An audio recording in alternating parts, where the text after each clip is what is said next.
That morning, my own medical file called me unstable. My husband read it like proof. I hadn't seen that doctor in months. The file kept growing anyway. I signed one form 11 months ago, 90 days, that's all I agreed to. The file had 4 new entries after that window closed, each one worse than the last. The thing I paid to keep private, he handed it to his lawyers. Settlement closes in 4 days. Every room that matters thinks I've been unraveling for months. Push back, I look defensive. Stay quiet, the file keeps talking. So I pulled the one thing that doesn't lie, the access log. Who touched my file, when, from where? By the end, you'll decide whether he found an open door or built one. I still haven't. I read the portal entries 3 times. Not because I didn't understand them the first time. I understood them perfectly. I read them 3 times because I kept thinking I'd made an arithmetic error, that if I counted the months again, the dates would land inside a window that made sense. They didn't. 4 entries. The first one 7 months ago, stress instability. The second 5 months ago, medication inconsistency. The third 3 months ago, recommended monitoring. The fourth 6 weeks ago, repeat evaluation. I hadn't into that office in months, hadn't called, hadn't emailed, hadn't rescheduled a missed appointment. The file was growing without me. 11 months ago, I signed one form, 1 page. I remember the morning. I was between a 10 o'clock client call and a noon site visit, and the intake coordinator from the concierge service sent the authorization through the portal with a note that said it was standard. Standard. I remember reading that word and thinking, good. Standard means contained. Standard means someone else already decided the boundaries. I was wrong about what standard meant in that sentence. I went to my filing cabinet, the one beside the window, dark walnut, 4 drawers labeled by year and category, because I am the kind of woman who labels her filing cabinet. Under M, medical, concierge services, 3rd drawer, 2nd folder from the front. It was exactly where I put it. I hadn't touched it since the day I filed it. 11 months. I built an entire addition onto a client's Tribeca townhouse in that time. I closed 4 contracts. I had 37 site meetings, and this single page sat in this folder, trusted, untouched, doing whatever it was doing, which, as it turned out, was considerably more than I agreed to. I set it on the desk beside the printed report, 1 page next to the other. My signature at the bottom of one, the word unstable at the top of the other. The authorization language was in the 3rd paragraph. I have read that paragraph, now perhaps 20 times this morning. Authorization is valid for the period specified herein, 90 days from date of signature, unless renewed in writing by the patient. 90 days. I signed that form 11 months ago.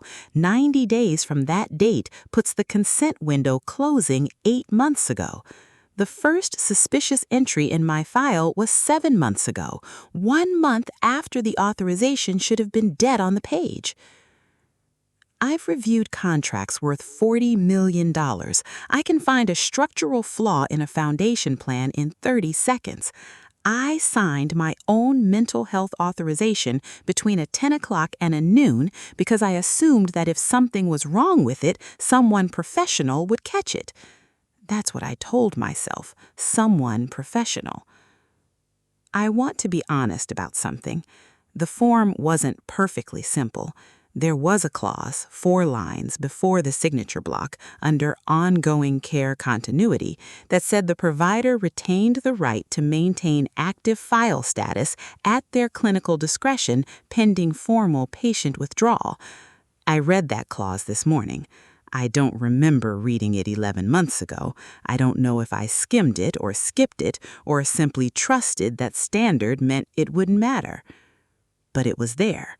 My signature was below it. He didn't fabricate a consent form. He didn't forge my signature. He used the one I gave him, or rather the one I gave a system that his team apparently learned to access. The file was real. The authorization was real.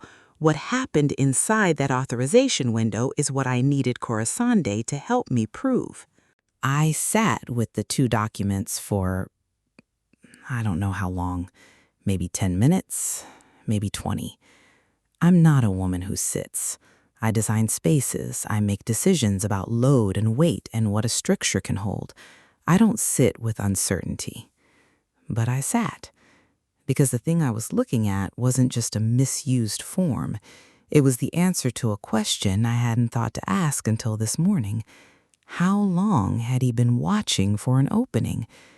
Settlement pressure started 18 days ago. That's when his lawyers first referenced the medical documentation on file, carefully, without naming a diagnosis, the way you reference a weapon without drawing it. But the first suspicious entry in my file was 7 months ago. 7 months ago, we were still in the same house, still attending the same events, still performing a marriage in front of the people who needed to believe in it. 7 months ago, he knew, or his team knew, that this file existed, and they had been feeding it, quietly, on a schedule. I want to tell you I didn't feel anything when I understood that I stayed cold and exact and strategic. I was cold and exact and strategic. But underneath that, underneath the part of me that was already building the counter-argument, there was something else. The specific grief of realizing that the man you spent 14 years with learned to read your vulnerabilities the way you learned to read a foundation plan. He found where the structure was thin. And the thin place was me trusting him, or trusting anything that had his name near it. I picked up my phone. Coruscant Merritt had been my independent counsel for 3 years, not for this, not originally, for a contract disputed with a development partner that resolved in 6 weeks and left me with the impression that she was the sharpest reader of documents I had ever met. She charged accordingly. I called her on a Thursday morning at 7:42, which I knew she would answer because I had seen her business card and the hours listed on it began at 7:30. She answered on the second ring.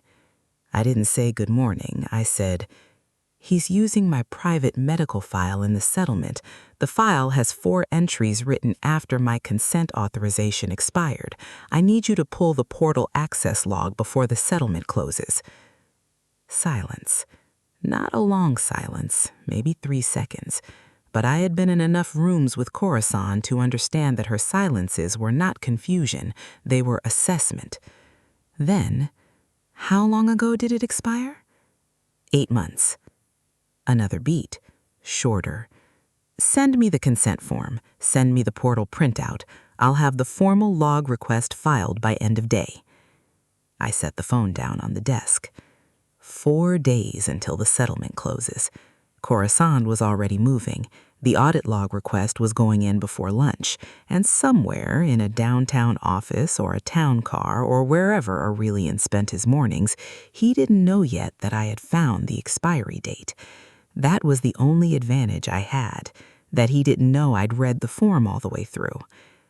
I looked at the 2 documents on my desk, the report that called me unstable, the form I signed without finishing the page.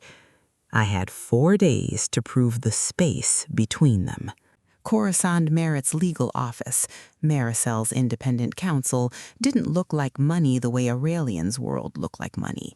No art on the walls, no statement furniture, just floor-to-ceiling shelves of files, 2 clean leather chairs across from a working table, and the kind of silence that meant she'd asked whoever answered phones to hold everything. I'd worn the burgundy blazer.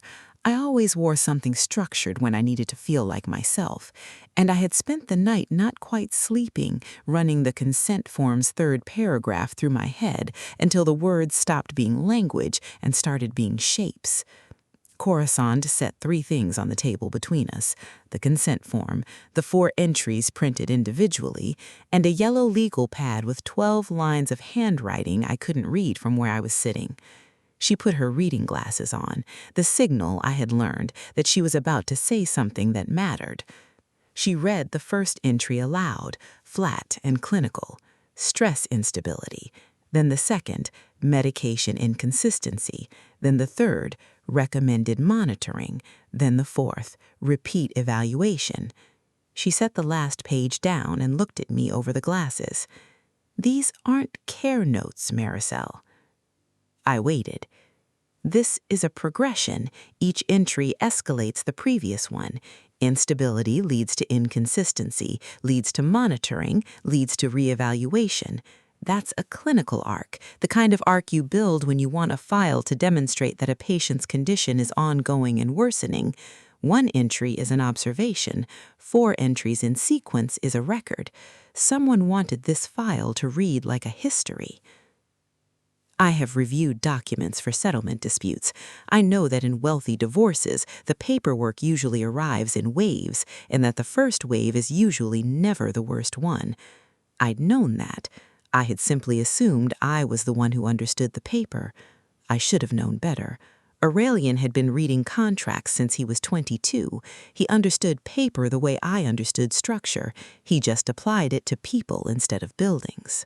The audit log arrived at 11:47 in the morning as a PDF attached to an email from the portal's records administrator. No subject line drama, no cover letter, just a file named with a case number and a timestamp, the way important things tend to arrive, quietly as if they don't know what they contain. Coruscant opened it on her laptop and turned the screen toward me. I want to describe what a patient portal audit log looks like because I think it matters. It looks like a spreadsheet generated by a system that wasn't designed to be read by humans. Columns of timestamps, credential IDs, access types, session durations, IP addresses. It is not a dramatic document. It is a record of every moment a file was touched, by what login, from where, for how long. The first 4 rows were clean, the original 90-day window, access events initiated by my credentials from my home office IP address corresponding to the actual appointments I remember. Those rows were mine. I recognized them. Then a gap. 8 months of nothing. Then 4 more rows. Each one falling outside the consent window, each one corresponding exactly, precisely to one of the 4 suspicious entries: the first post-expiry access, 7 months ago; the second, 5 months ago; the third, 3 months ago; the fourth, 6 weeks ago. The schedule between them was consistent, every 6 to 8 weeks, the way you'd block recurring calendar time. Coruscant said, "The credential on every post-expiry event is yours, your portal login, your patient ID." I looked at the screen. "But the IP address on 3 of the 4 events isn't your home office." She zoomed into the IP column. "This address traces to the Wexford household network, not your workspace, his side of the house." 3 seconds.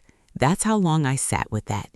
He used my login, my account. The system looked at those 4 access events and saw my name, my credentials, my patient file, and registered all of it as me. For anyone reading the log without the IP trace, those events look like mine, a patient maintaining access to her own file, nothing irregular, nothing to flag. If Coruscant hadn't known to look at the IP column, we never would have found it. She used my account. He knew my credentials because I'd used the same password across our household accounts for 6 years, the kind of convenient shorthand that feels like trust when you're inside a marriage and feels like exposure when you're not. I didn't change it after we separated because, and I want to be honest about this, I didn't think of the portal. I thought of the bank accounts, the property access codes, the calendar shares. I didn't think of the mental health file I'd signed a 90-day consent for 11 months ago and filed correctly and trusted completely. He accessed it with my name. The system thought it was me keeping the file alive. If you're deciding right now whether that makes him calculating or whether it makes me careless, I've been asking myself the same question for days. The answer, I think, is that it can be both, but only one of us chose to use it. Coruscant printed the IP page, set it beside the consent form and the 4 entries, 3 documents on her table now. She looked at them the way I look at a site plan when I found the flaw. The settlement deadline was 3 days away. The email from Aurelian's legal team arrived at 2:17 that afternoon. Coruscant was copied. I read it on my phone while she read it on her screen. We were in the same room reading the same words, and I think we both knew before we finished what he was doing and why it would work on anyone who didn't have what we had sitting on the table. The language was careful. That's the thing I want you to understand. He wasn't crude about it. His lawyers are not crude people. They wrote that given the medical documentation currently on file and given the circumstances of recent months, the settlement terms they had proposed were generous and appropriate given the full context of the situation. They wished Coruscant's office well. The full context of the situation. In 14 years of marriage, I had learned that Aurelian's most dangerous sentences were the ones he didn't finish his thought. He left the gaps for other people to fill. The gap in that email was a file that called me unstable. He didn't need to say the word. He'd already paid to have it said elsewhere. Coruscant set her phone down. He's not accusing you of anything. He's implying, which means he believes the implication is enough. Is it? It was. She looked at the 3 documents on the table. It isn't anymore. I called my executive assistant, Priya, who has worked with me for 6 years and who keeps my calendar with the same precision I apply to a site plan, and asked her to cross-reference my schedule against the 4 access dates from the audit log. She called back in 40 minutes. 3 of the 4 dates I was documented on site. The first post-expiry access 7 months ago, I was at a project walkthrough in Midtown, 2 hours, 6 attendees, photos logged. The second 5 months ago, a client meeting that ran long, 3 participants, all billable. The third, 3 months ago, a site inspection, logged in the project management system with GPS check-in. The fourth date, 6 weeks ago, fell on a Saturday. I was home, no documentation. That one I couldn't account for. But 3 out of 4, confirmed, documented, independently logged, placed me somewhere else than a portal screen at the exact moment my credentials were used to access my own file. Coruscant added the calendar confirmation page to the table. 4 documents now. The consent form with the expiry date, the 4 entries with their escalating language, the audit log with the IP trace, and the calendar showing where I actually was. She looked at the arrangement the way I look at a finished construction drawing, not checking it, just seeing it whole for the first time. I want to tell you I felt something simple then, release maybe, or satisfaction, but what I felt was closer to the recognition that winning this argument and losing the marriage were the same event, separated only by paperwork. The evidence was in order, the case was real, and somewhere in the city, Aurelian was still under the impression that the file was working quietly on his behalf. He had 3 days to find out it wasn't. Was what he did calculated from the first day we separated, or did he simply find an open door and walk through it like people do when they're in the middle of losing a fight they don't want to lose? I don't know. I still don't know. But I've built enough structures to understand an open door and someone willing to walk through it are not the same as someone who built the door. Only one of those is planning, and I needed to find out which one I was dealing with before I walked into that settlement room. Coruscant had one more question to ask, and it wasn't a question for an audit log or a calendar. It was a question for the provider who had entered 4 notes into a file on the assumption that a stale authorization was still active. It was time to talk to Dr. Ianthe Valois. Dr. Ianthe Valois' office was everything her practice promised: private, precise, tasteful. A pale gray waiting room, no receptionist visible, a small brass nameplate beside a door that closed with the sound of a room that takes sound seriously. She kept her desk clear except for a single file and a thin gold pen. She was wearing what I imagined she wore to every client meeting: pale gray blazer, white blouse, hands clasped on the desk surface like she was holding the room together. I want to say I went into that meeting ready to be angry. I wasn't. I was tired. 3 days of documentation will do that. Not the physical work, but the specific exhaustion of learning, piece by piece, the exact shape of something you didn't want to understand. Khorasan set the consent form on the desk, then the 4 entries, printed individually, placed beside it. Dr. Ayanthi looked at the arrangement the way people look at something they already know is going to be complicated. Khorasan asked the one question we'd come for. On what basis were these entries filed after the 90-day authorization window? Dr. Ayanthi's hands tightened on the desk once, just briefly, and then she said, I received continued access requests through the portal. They were formatted consistently with the original intake process. I assumed the authorization had been renewed by the patient. She assumed. I paid for that assumption with my credibility.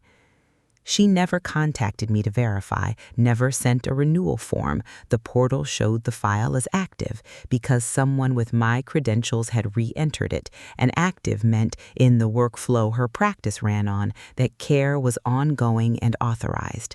She entered the notes the way she entered every other note in every other active file, professionally, carefully, on the assumption that the system behind my file was in order. The system behind my file was Aurelian's household network and a password I hadn't changed. I looked at her hands on the desk, then at the 4 entries beside the consent form, then at Khorasan, who was writing something on her legal pad in the way she writes when she's recording the exact words someone used. The access requests, I said. When they came in, did they identify who was sending them? Dr. Ayanthi looked at her file.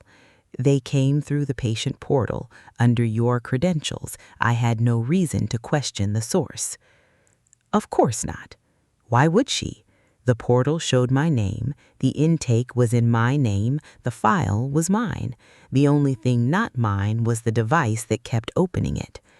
I want to be honest about something that took me a long time to say without feeling like I was softening what happened. Dr. Ayanthi is not so different from me. She trusted the system because the system had my name on it. I trusted the system because I was the one who built the form. We both made the same mistake in different rooms.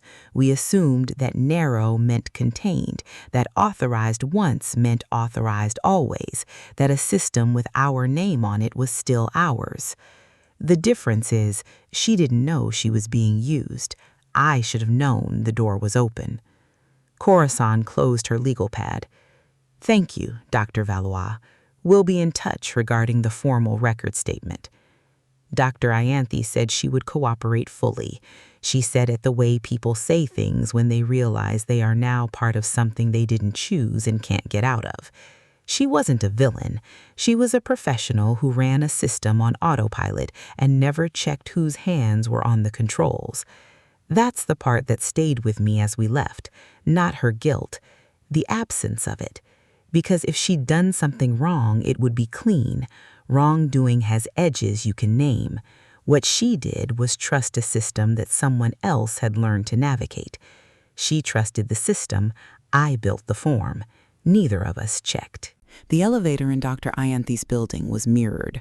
I remember that specifically. 4 panels of my own reflection looking back at me on the way down. Slate gray suit, hair in order, gold earrings catching the overhead light. A woman who looked exactly like she had it together. I've been in enough negotiations to know that the face you show is the argument you make, so I kept the face. But in the elevator, between the 14th floor and the lobby, I let myself do the arithmetic I'd been avoiding since the audit log. The first post-expiry access, 7 months ago. 7 months ago, we were still in the same house, not separated, not legally anything, still arriving at the same kitchen in the morning, still maintaining what a marriage looks like from the outside, when the inside has already decided something different. I remember that period. I remember telling myself we were working through it. I remember thinking the careful distance between us was temporary, the kind of distance couples manage when they're tired and will get back to each other when the project load lightens, when the deal closes, when the season changes. He was accessing my mental health file during that period. From our shared network, with my credentials, while I was at work.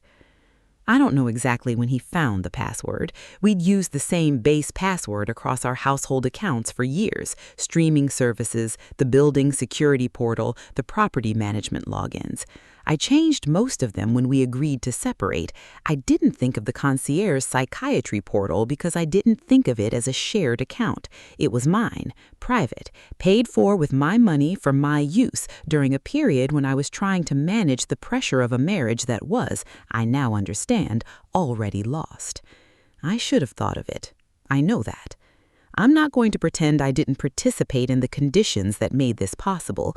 I chose a service for its discretion and its ease. I used a password I should have changed when the marriage started failing. I filed the consent form correctly and trusted the filing to mean something.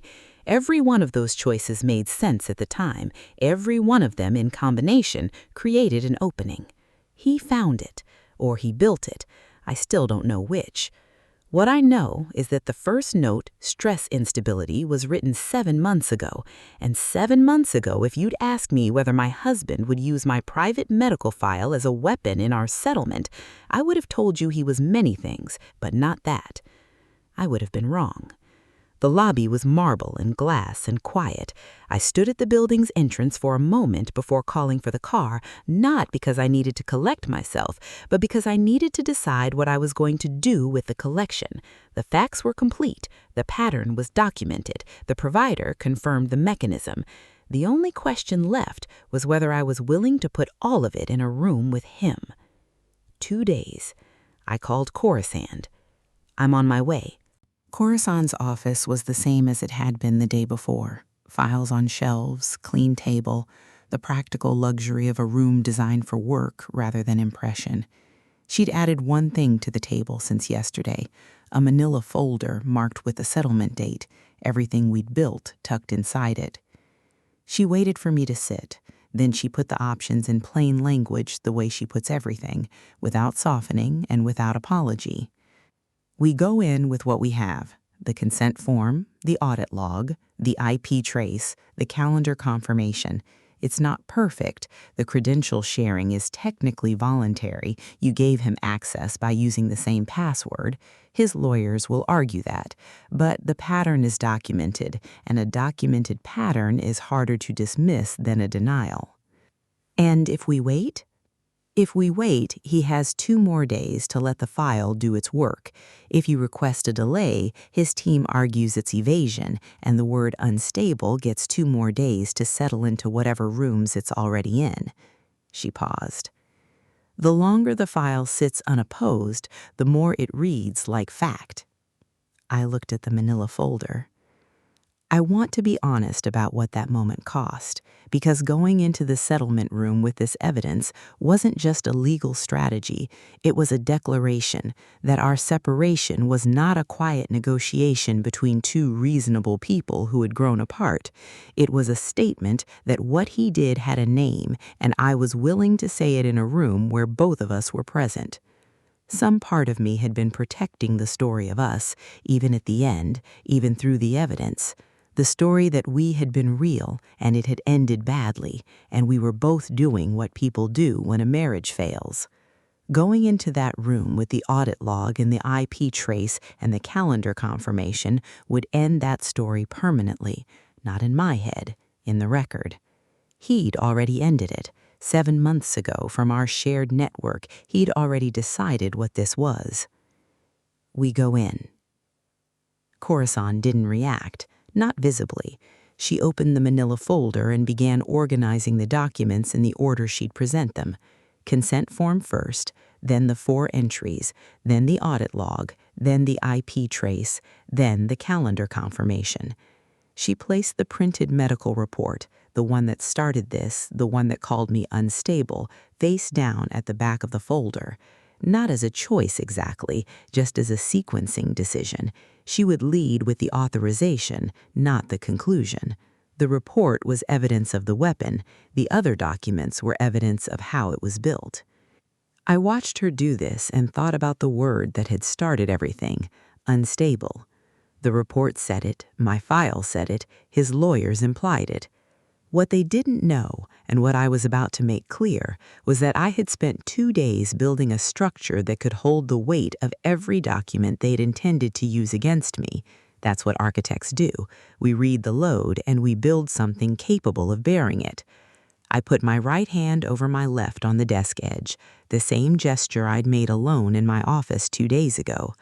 I held it for a moment, then I set both hands flat. 2 days, then the room. The settlement room was exactly what I expected. Long table, flat overhead light, no windows. The kind of room designed to remove every variable except the paperwork. Aurelian's legal team on one side, Coruscant and me on the other, a paralegal at the far end with a recording device. Nobody offered coffee. I had been in rooms like this before, not for this, for contracts, for development disputes, for the kind of negotiations that determine whether a building gets made or a relationship gets dissolved. What I had learned in every one of those rooms was that the person who speaks first usually believes they need to. We didn't speak first. We didn't need to. Coruscant opened the settlement folder. She placed the documents in the order she'd arranged them 2 days ago. The consent form first, the 1-page authorization I'd signed 11 months ago between 2 client calls. She read the relevant clause aloud. Authorization is valid for the period specified herein, 90 days from date of signature. Then the date of signature. Then the date 90 days later. She set the form down and let the room do the arithmetic. Then the 4 entries. She placed them side by side and read each date.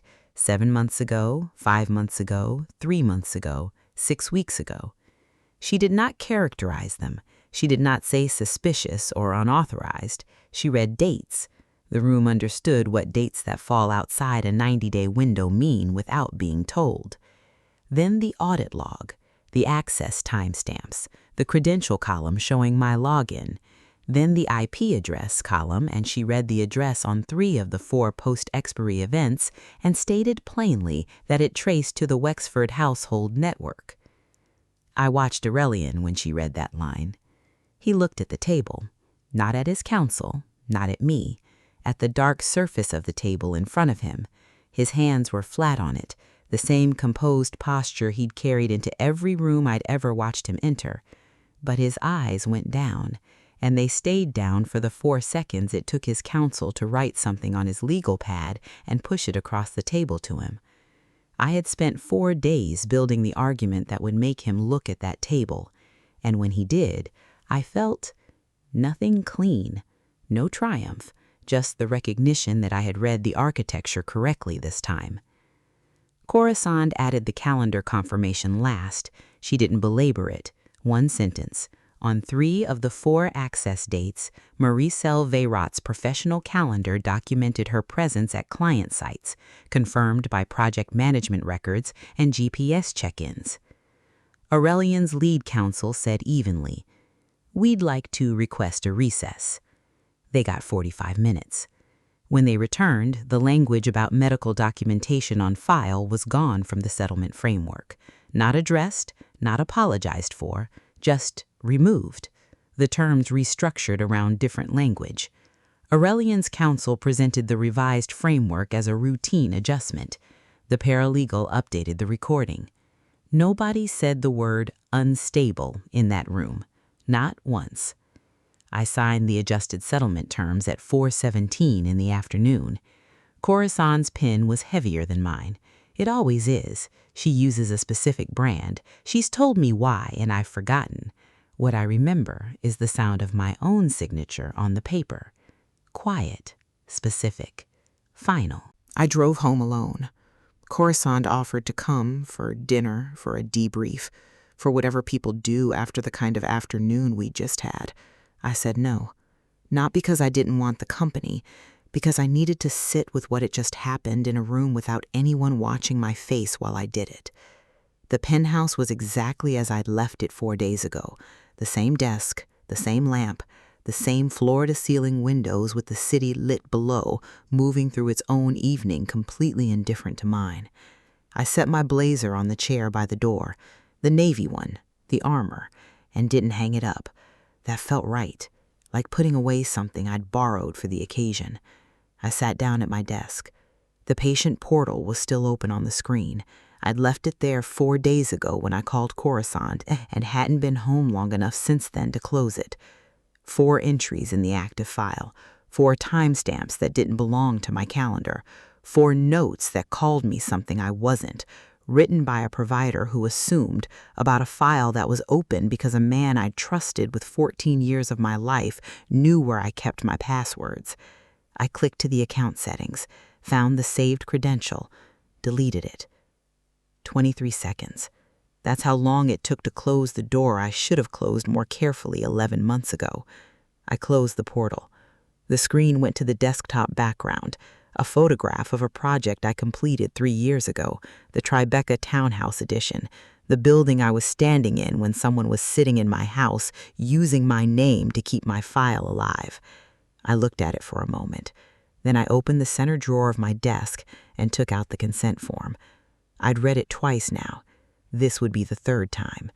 I read it the way I should have read it the first time, slowly, every clause, every subclause, including the one under ongoing care continuity that I'd either skimmed or skipped or simply trusted away in the time between the 10 o'clock call ending and the noon site visit beginning. I read it to the end. Then I set it face down on the desk. I spent 11 months being called unstable by a file I never read all the way through. The thing that proved the file wrong was reading everything I should have read the first time. That's not a victory. That's just clarity. I thought winning would feel something.